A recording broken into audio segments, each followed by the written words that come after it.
In Australia, they're routinely handing out $5,500 fines for violating COVID lockdowns. So the severity of these lockdowns, the repercussions for these lockdowns, the use of law enforcement, drones, the military to enforce these lockdowns is absolutely appalling from an American perspective.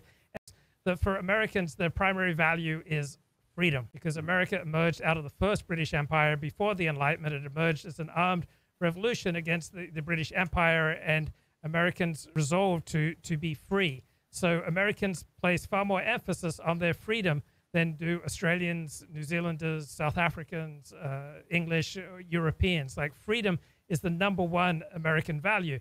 Now, by contrast, in Australia and New Zealand, and to a lesser extent in England, the number one value is fairness.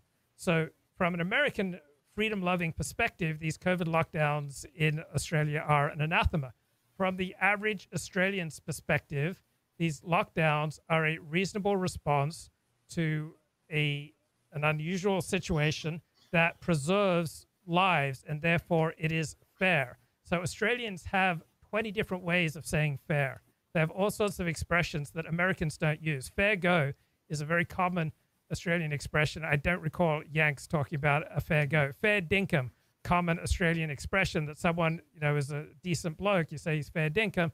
I don't recall that being used in America. So there are all sorts of expressions for fairness in Australia and New Zealand that are just never used in America, and it reflects the Australian and New Zealand obsession with fairness, because Australia and New Zealand emerged out of the second British Empire, the post-Enlightenment British Empire. There was not an armed revolution.